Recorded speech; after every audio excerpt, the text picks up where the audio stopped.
Hey there, this video is more of a rite of passage than it is learning Photoshop. We are going to be learning something. We're going to be learning the filter called lens flare. It's this thing here that I've added. Watch this, turn it off, turn it on. It's the sparkle that comes out of a lens. Turn it off, turn it on. And why do I show it to you? It's because you need to learn to love it and then hate it, like Comic Sans. I'm not saying this is you, but pretty much, well, most people that I show this and they're kind of like, when they're beginning in Photoshop, especially students, okay, university, I show them this and then it doesn't really matter what the job is. I know, because this is exactly how I did it. I got shown lens flare and then every single assignment for my graphic design degree had a lens flare in it. Didn't matter what it was. An image, lens flare. Business card, lens flare. There were very few times in that first year of university that I couldn't put a lens flare on something. And as I transitioned into teaching students, it didn't even matter if I showed them this tool or not. They found it and every second project, lens flare. And I want to give this gift to you. It's really easy to use. And from now on, you'll be able to throw it into all of your projects until you learn to hate it. Then you'll be able to spot it in other people's projects and tut along with me. All right, let's get into it and learn how to make it work.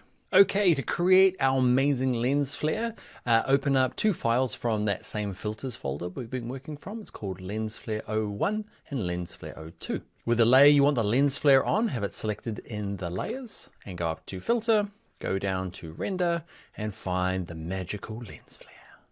And that's it. What you can do is this little sparkle here, you can click, hold and drag around to get a sense of kind of how the lens flare works. And I'm going to put them kind of like, I don't know, through the trees here.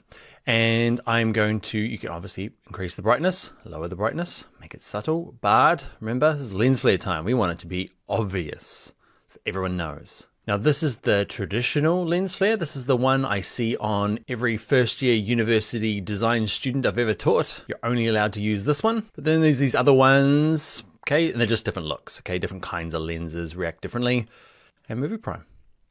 Okay, experiment with the ones you want. I'm going for the classic, the 50 to 300mm zoom lens.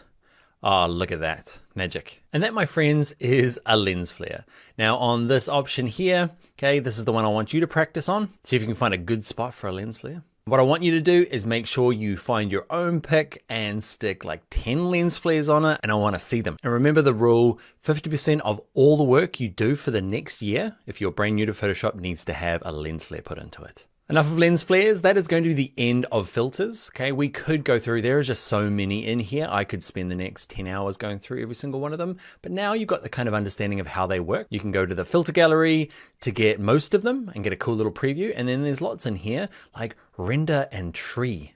It's random, you click on it, it generates trees. If you're a landscape designer, that is an amazing one. There's just so many in here that you need a little bit of experimentation. And what you'll probably find is that once you've got your core skills from this course, you'll find tutorials online. You'll be like, oh, I have the skills to do these tutorials now. And you'll find to do this X effect, you will need to do filter A, B, and then C to make that happen. And you'll be able to work through different filters as you get more experienced. All right, let's get into the next section of this Photoshop course.